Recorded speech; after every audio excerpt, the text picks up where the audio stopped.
Today's presentation will focus on pharmacology in autism spectrum disorder. It's a brief overview of medication options that we utilize in patients with a diagnosis of autism spectrum disorder, and also to treat comorbid psychiatric conditions in these patients. These are some of the DCPAP services, in which include training, consultation, and resource referrals. We would love to hear more from you guys and continue to utilize the service to provide the best evidence-based care to our patients, including the phone number and the timings when we provide the consultation. Some of the other, including CME credit for this talk. These will be provided to you additionally later on as well. But I will stay here for a moment. If you want to scan the code and type in in the URL, Mindy can also put that in the chat for you to utilize this time to claim your CME credit, which you can do it later on as well. And you have to complete the survey for confirming your attendance to receive the CME credit. There are no financial disclosure for me to report for this presentation. So the main objectives of this presentation today is we're going to recognize some of the non-pharmacological interventions that are utilized for core symptoms of autism spectrum disorder. And then we will review some of the pharmacological interventions that have been studied to treat ASD. And then we also will review some of the evidence-based interventions that are available for us to treat the psychiatric comorbidities, which are commonly found in patients with ASD. Before I go into the details for the treatment, I thought that would be good to review DSM-5 criteria for autism spectrum. So there are two main symptoms based on which we diagnose autism. And I would like to emphasize that autism spectrum disorder, it's a clinical diagnosis, can be given by any physician or psychologist who follow the DSM-5 diagnostic criteria to assess the patient. Now, we do not always need ADOS testing to make the diagnosis for autism, but in certain cases where the diagnosis is not clear, ADOS testing can be very beneficial to provide further clarity in the diagnosis. As per DSM-5, criteria A is persistent deficit in social communication and social interaction across multiple contexts, which could manifest as present in those symptoms can be present in the current at the moment, or they can be present by history also. These deficits in social interaction include deficit in social emotional reciprocity, such as abnormal social approach, failure of back and forth conversation, reduced sharing of interest, emotions, and failure to respond in social interactions. Second is deficit in nonverbal communication behavior, such as poorly integrated verbal, non-verbal communication, including abnormalities in eye contact, body language, or unable to use the right body gestures or facial expressions or nonverbal communication. And the third one is deficit in developing, maintaining, and understanding relationships, which can vary from adjusting your behaviors to fit various contexts, to reduce sharing of imaginative plays or making friends, or any absence of interest in peers. And all these three should be present in different, it could be very minimum, or it could be more severe based on the level of the severity of the autism, but all three needs to be present to meet the criteria A. And then there is a number B criteria, which is restricted repetitive behavior, interest, or activities, which can also be present in the current time or could be present by history. Two of these symptoms need to be present. Either patient should show stereotypic or repetitive motor movements, use of objects or speech, such as they may be lining up the objects, or they can be repeating the same sentence, which is echolalia, or same phrases. So stereotypic or motor movements, use of object or speech. rigidity, such as insistence on the sameness or inflexible routine or ritualized patterns, those could be present. Third one is highly restricted, fixated interest that are abnormal in intensity or focus could be present. And fourth could be the sensory, either hyper or hypo reactivity to these sensory inputs.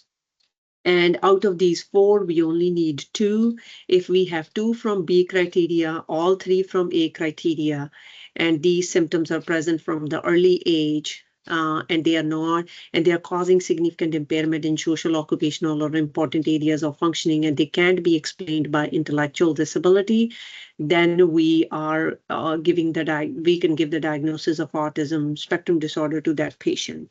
Really important to understand that intellectual disability and autism can co-occur like that. They frequently co-occur with each other.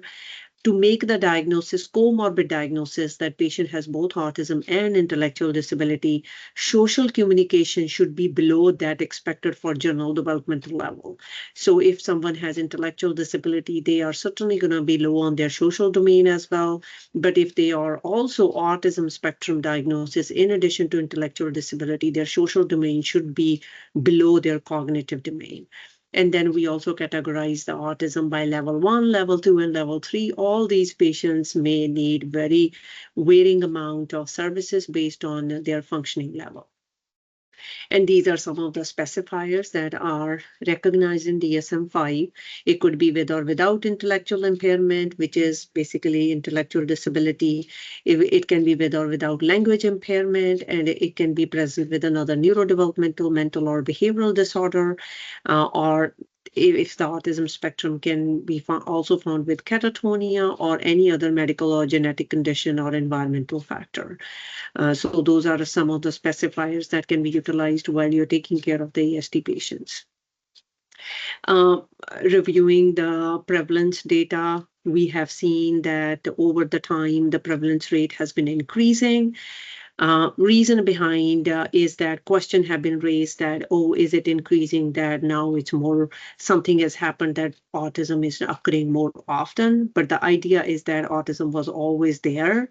We are just getting better and better, and there is a more awareness being created in the communities and more acceptance in general in the communities to pay attention to these symptoms. So the diagnosis rate in itself is getting better, which is why we are seeing a higher prevalence rate. But the incidence has stayed the same.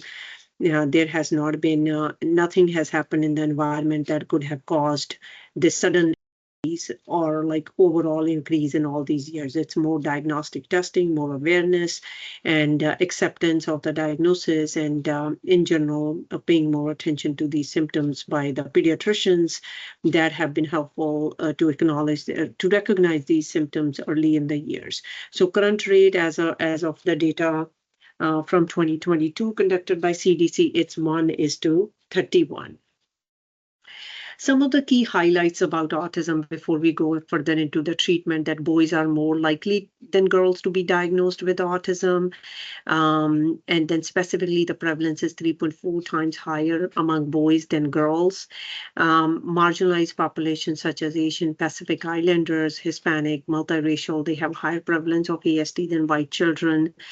As per recent data, 8-year-old children with autism who had cognitive testing, up to 40% also had intellectual disability. So it's highly comorbid with intellectual disability.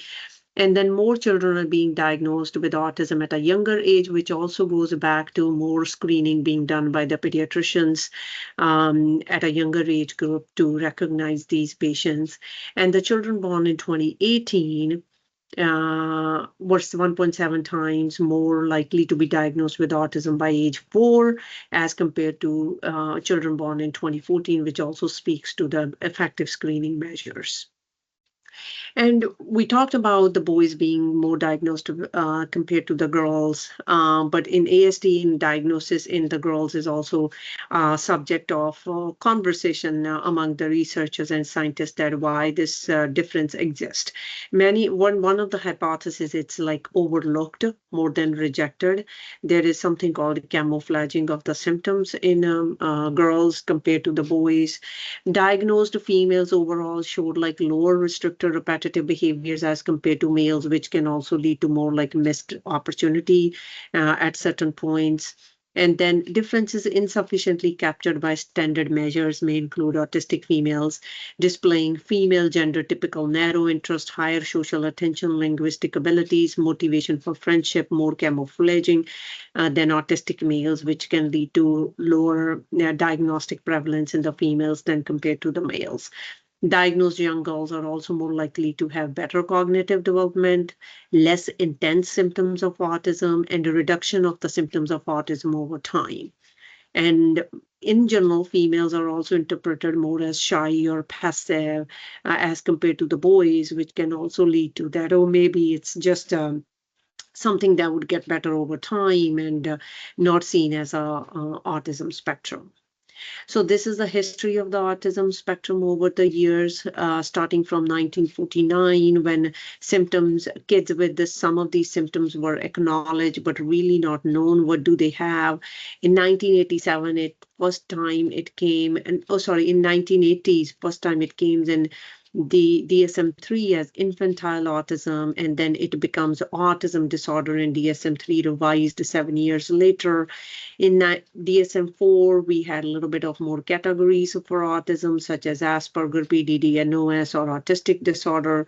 And there has been time periods when it was linked with the vaccine also, but that was certainly not believed at this point from a scientific point of view. And in 2013 was the last change in the autism diagnostic criteria, where all the different categories of autism which were made in 1994 in DSM-4 were lumped together under one diagnosis, which is autism spectrum disorder, so that to increase like the access to the services for different patients.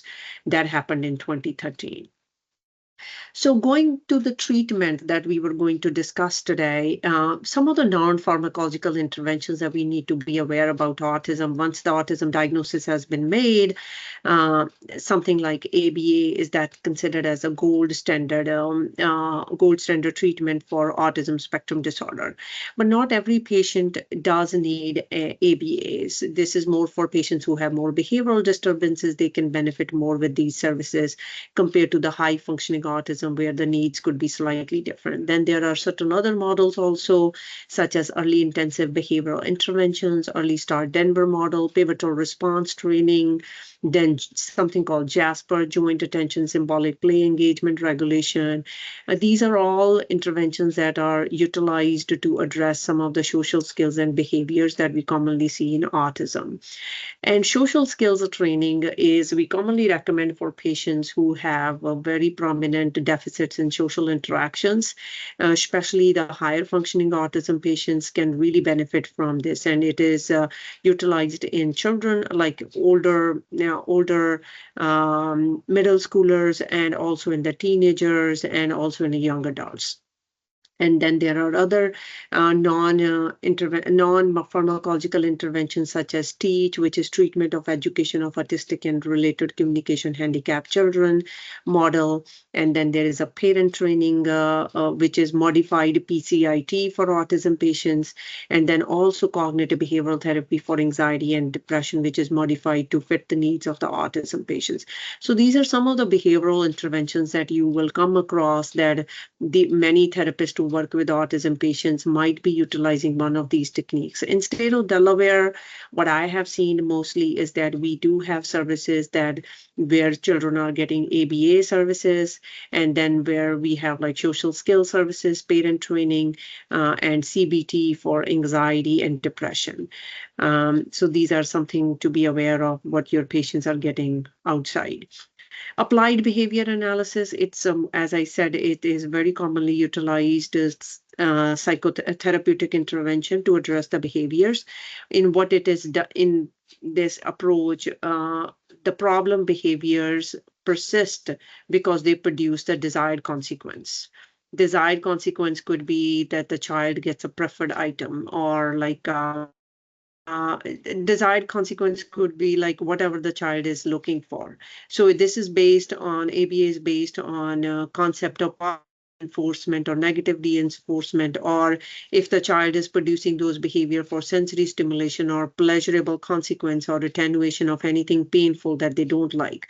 So in that response, the behavior is existing. So the focus of the ABA is to replace the negative behavior and reinforce the positive behavior. So idea is to discontinue the consequence which is associated with the problem behavior and replace the negative or the problem behavior with a more adaptive behavior, which is over time lead to decreased aggression and learning more positive/adaptive behaviors.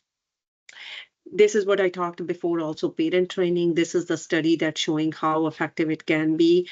This was published in 2015, in which they did it for 180 children from 3 to 7 years old with ASD and disruptive behaviors. It is modified, basically concept is same as parent-child interactive training, PCIT, but more so made to fit the needs of the autism patients. And if you look at the ultimate outcomes at week 24, there was a significant benefit with the parent training versus the patients who were just getting parent education. And the effect size is not too big, but still relevant, 0.5, and p-value is less than 0.001. So this manual is available for therapists to utilize at rubynetwork.org, but the idea is basically PCIT, but modifying it for the autism patients and relevant for the patients between age 3 to 7. So one of the things that I come across many patients that I see with autism is that parents want to know the core symptoms of ASD, if there is any treatment for those. What are the core symptoms that we already talked about in DSM-5 criteria, symptom criteria A and criteria B? Anything that comes in those criteria A and criteria B of DSM-5 is what we call as the core symptoms. Right now, we don't have any FDA-approved medications that are utilized to treat the core symptoms, which is either social or communication challenges, restricted repetitive behaviors, or sensory needs, or like any other symptoms that we commonly look at when we make the DSM-5 diagnosis. So currently, there are no medications approved for treating the core symptoms. So some of the interventions have been tried that if these medications can work for our core symptoms of autism. And I'm going to review some of the negative trials here, that what we need to know, that because parents may come and ask that, okay, are these medications, can we utilize this? So it's always good to know what doesn't work so we can guide our patients or parents in the right direction. It's Scranton, it's not FDA approved. Evidence from 7 controlled trials support the lack of effectiveness of Scranton for ASD symptoms or any social skills deficits or any cognitive or language impairment. And no studies have resulted in significant greater improvement in measure of the language, cognition, or autistic symptoms compared with the placebo. So where Scranton comes from, that we have known that many of the autism patients have GI symptoms also. It was thought that treating the GI symptoms may benefit some of the core symptoms of autism also, but that did not really work out the way it was thought through. Some other medications such as sulforaphane, which is a broccoli sprout extract. This was done in adolescent and adults with the dose of 50 to 150 microgram. And they tried to see that if it does help with any social or restricted repetitive behaviors, and there was no difference. And then arbaclofen, which is GABA agonist, that was also randomized trial done, and we did not see any benefit with this medication as well. So there is very limited to no evidence with these medications. And then we have N-acetylcysteine, which is NAC. Parents, I have heard this from many parents that they would like to try this medication. We don't have large randomized controlled trials to conclusively say that NAC worked for repetitive behaviors or some of the core symptoms of autism, but there is a limited evidence that it might work. So I do tell the parents if they want to try it, they can try, but there is no guarantee because we don't have like sufficient data to say that NAC work. But in this, it did work for some of the behaviors that are associated with autism, such as aggression, but really didn't help much with the core symptoms. Then oxytocin, there are meta-analysis of 12 randomized controlled trials for oxytocin, and really not have much significant benefit with many of with oxytocin on symptoms of social cognition or restricted repetitive behavior. So these are some of the negative trials. Always good to know that what doesn't work so that you can guide your patients accordingly. And then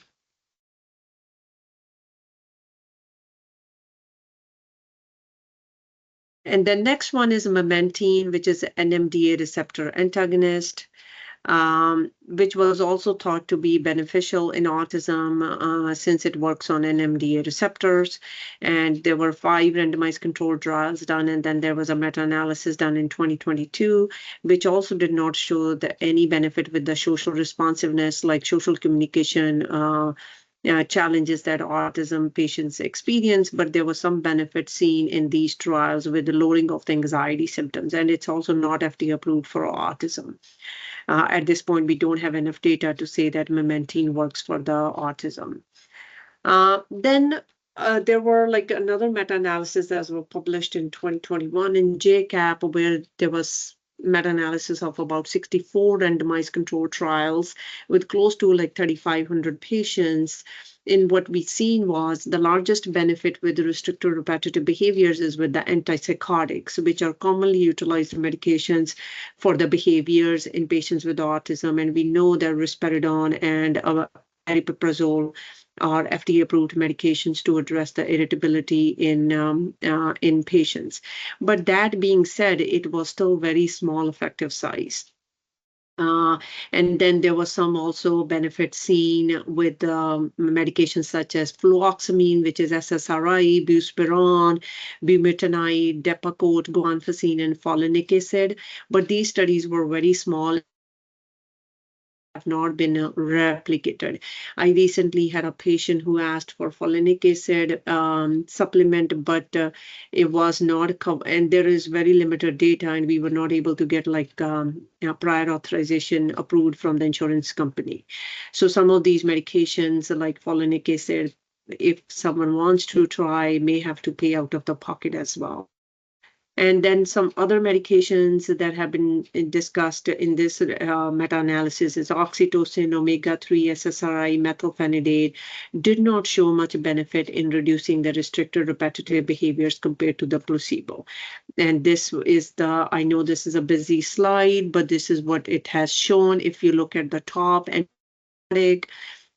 primarily risperidone and Abilify were the one that showed the positive. If you have a graph which is which does not cover the middle line, which it means that the symptoms get better. If it's on the more towards the left side, means the symptoms are not getting better. So it's only Abilify and risperidone that made a difference. But another thing keep in mind is that if 2 antipsychotic work, does it extrapolate the results? Can we extrapolate the results to other antipsychotic? To answer that question, if you look at loracidone, which is another antipsychotic medication, did not show any benefit to treat the restricted repetitive behavior in patients with autism. So overall benefit with antipsychotic, but primarily with risperidone and Abilify.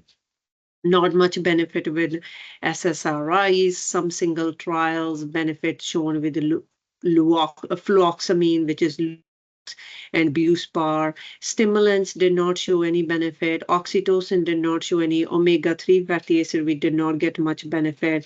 Same as naltrexone or Statera, Scretin, and N-acetylcysteine.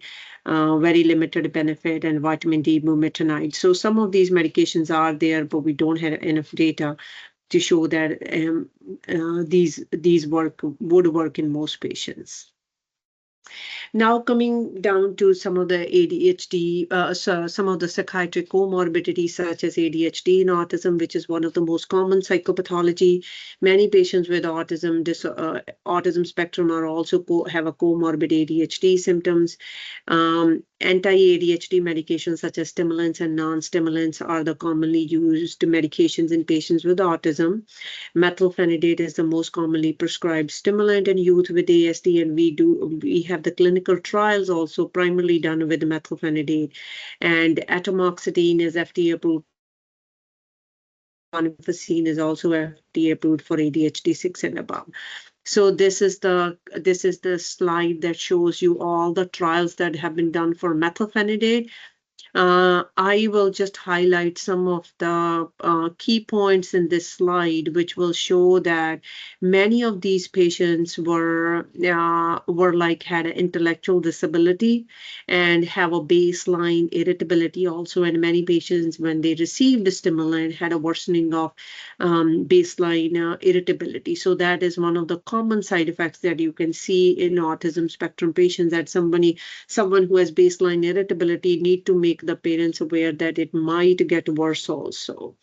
And then others were like, there was no worsening of the ASD symptoms. In general, the core symptoms of ASD, like people displayed same level of restricted repetitive behavior, same level of challenges with social interactions and things like those did not get any better with the methylphenidate, but hyperactivity and ability to focus did get better if the patients are able to tolerate. So we have studies from anywhere in the age range from as young as 3 and can go up to the middle school and older adolescents as well.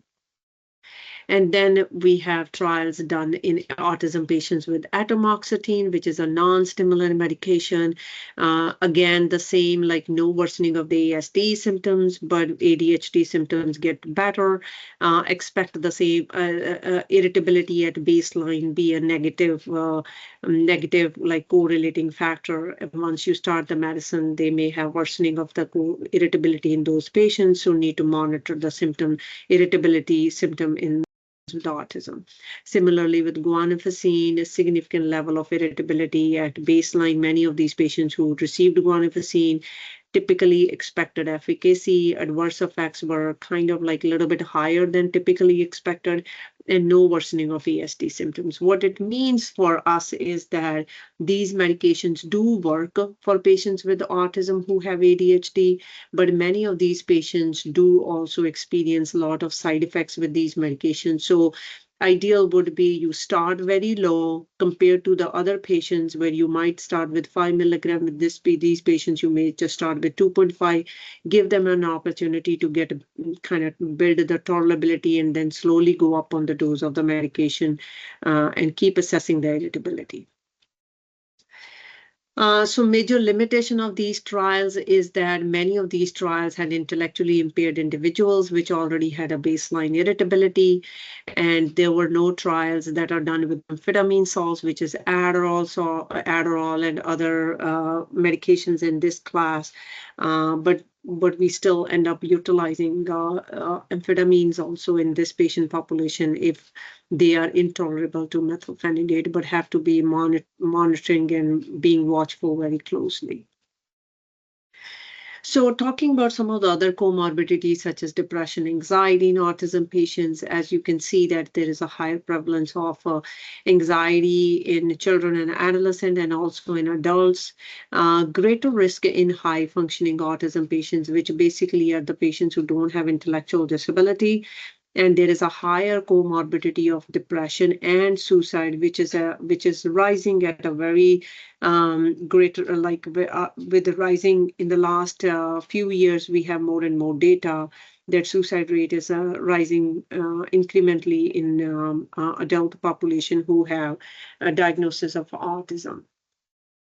Anxiety adversely affects the functioning. It can exacerbate the autism symptoms, like they may display more like repetitive behaviors. They may like more pace or body rocking and flapping and things like that.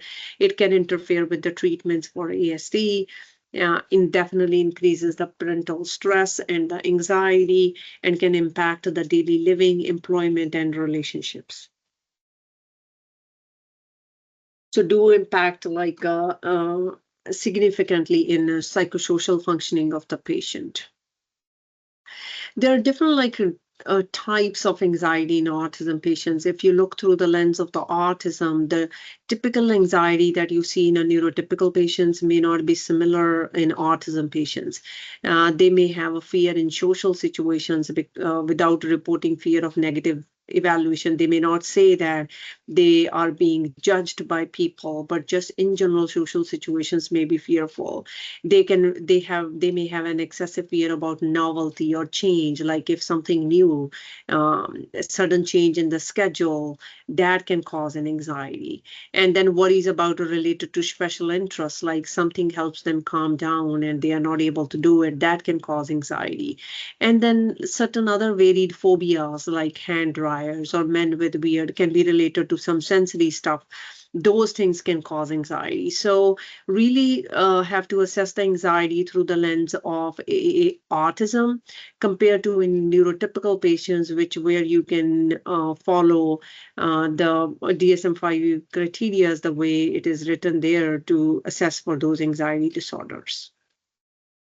So medications for anxiety, we do not have like randomized controlled trials. Prescribing medications require very careful and systematic approach. Limited data from scientific literature on use of SSRIs and SNRIs. And we have to really watchful for the side effects. Similarly, we watch for ADHD medication causing more side effects in patients with autism. All other psychotropic medications also have side effects before we can get a benefit. So mindful for the side effect, watching closely for the side effects in these patients.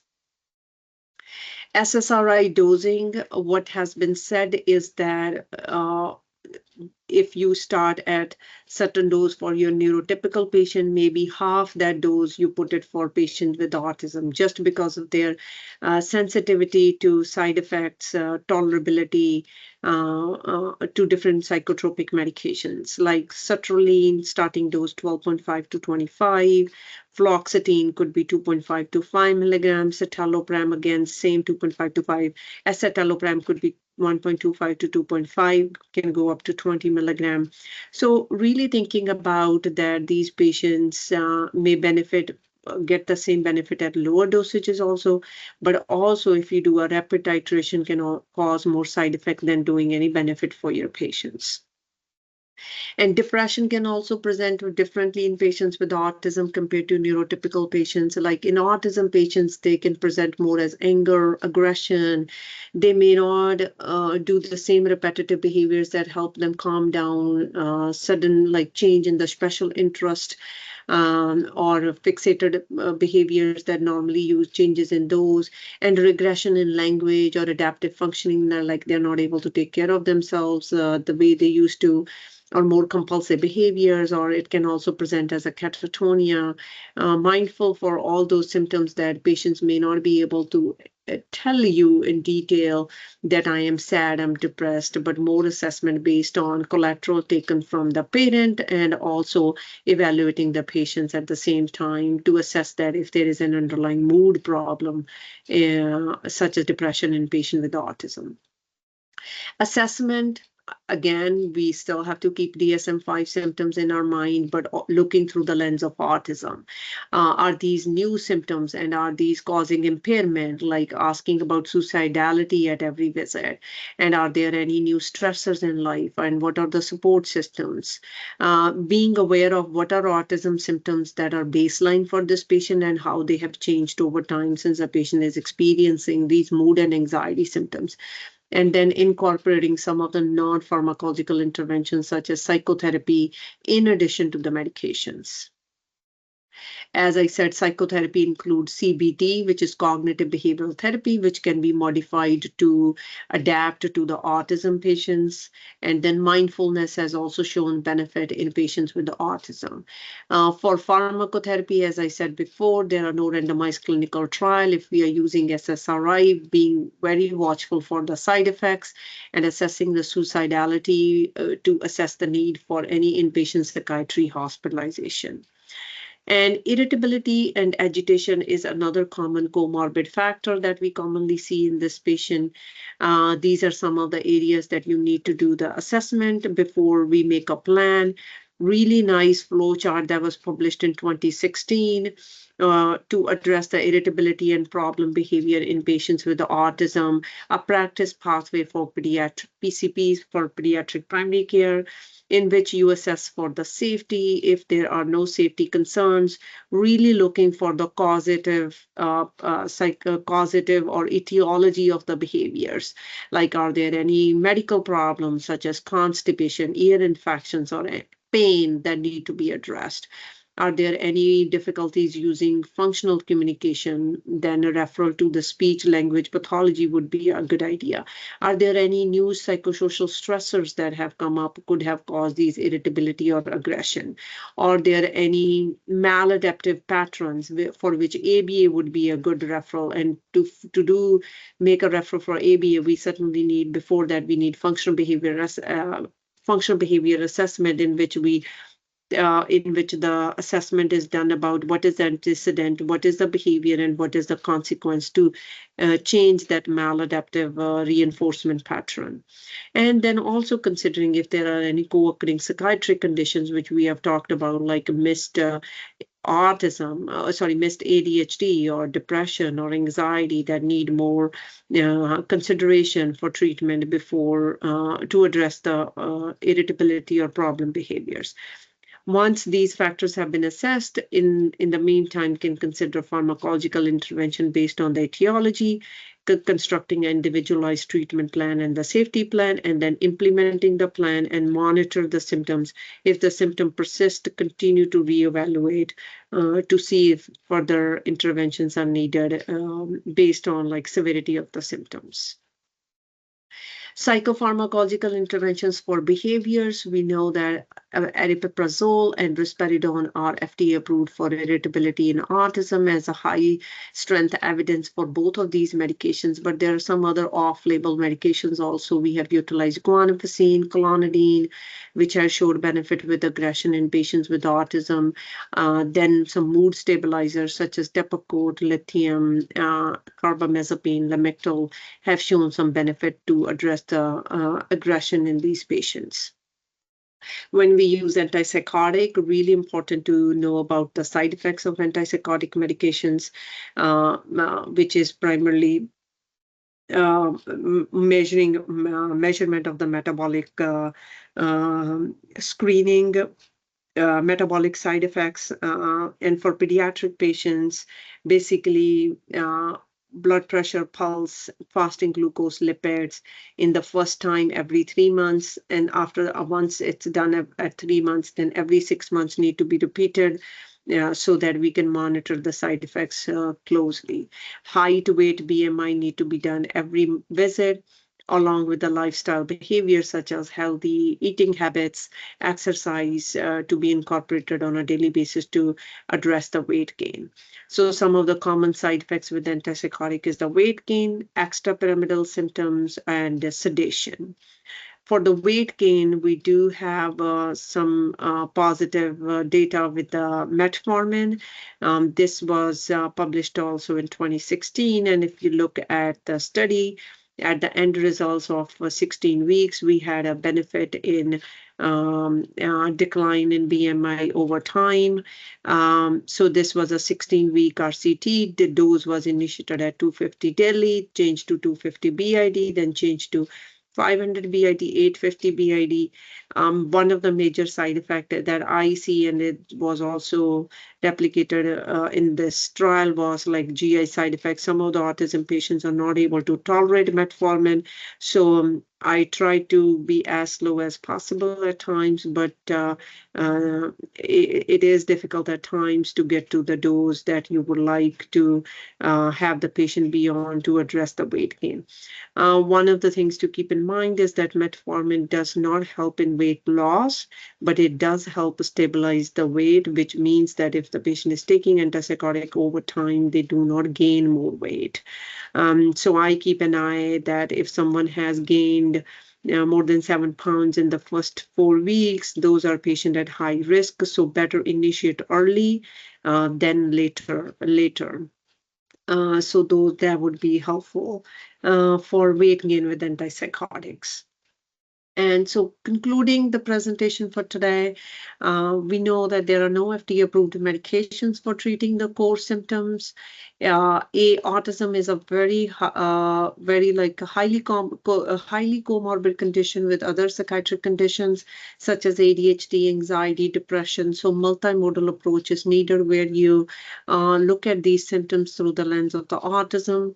Non-pharmacological intervention should be considered as a first-line treatment, such as utilization of ABA for behaviors before we go into further interventions. But I do understand that there are times when we are limited with the availability of these resources, and there is a significant psychosocial impairment where the medication intervention can also be considered.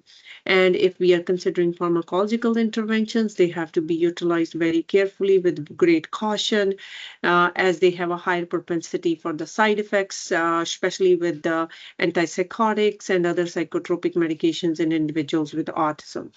So this will conclude the presentation for today. Thank you so much. These are the references that are utilized to prepare this presentation.